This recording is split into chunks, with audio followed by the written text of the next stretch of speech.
السلام علیکم. آج میں آپ کے لیے قلم کی آپ بیتی لے کر آئی ہوں. آپ بیتی ایک خاص طریقے سے لکھی جاتی ہے.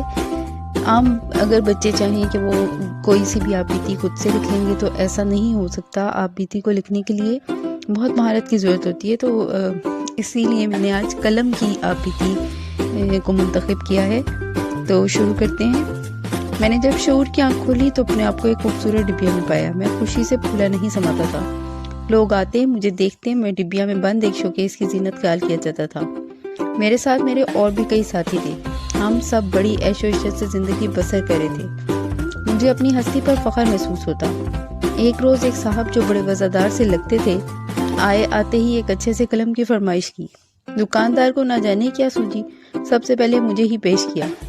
میری شکل و صورت کچھ ایسی دلکشی کی حامل اور دل لبھانے والی تھی کہ چھوٹتے ہی ان صاحب نے میری قیمت پوچھی. دراصل انہوں نے مجھے پسند کر لیا تھا. دکاندار نے دگنی سے بھی زیادہ قیمت مانگی. یہ صاحب مجھے منہ مانگے دام دے کر خرید لے گئے. گھر میں جا کر انہوں نے مجھے ایک کو دکھایا. سب نے سراہا اور خوب سراہا.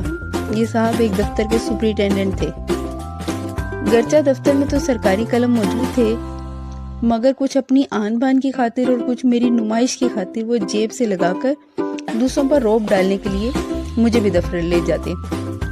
تاہم کام مجھ سے کبھی کبھار ہی لیا جاتا تھا. ایک روز کا ذکر ہے کہ مجھے گھر بھول گئے. میں ان کے اکلوتے فرزند ارجمند کے ہاتھ چڑھ گیا. یہ لڑکا بڑا لاؤبالی سا تھا. پہلے تو وہ دوات لے کر روشنائی بھرنے کی بار بار مشق کرتا رہا.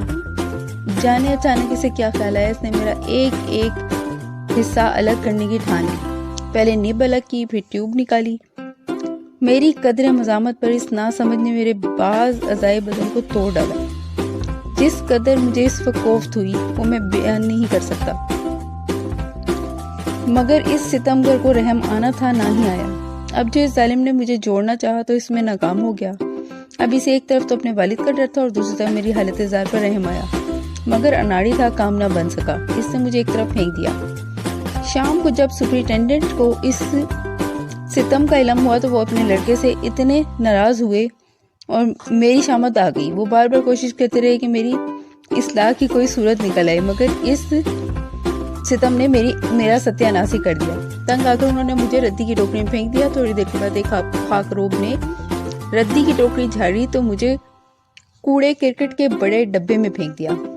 اب میں اس کوڑے کے ہمراہ سڑک کے کنارے ایک نامعلوم سے گڑھے میں پڑا اپنی قسمت کو رو رہا ہوں. جانے آنے والا وقت کیا دکھائے.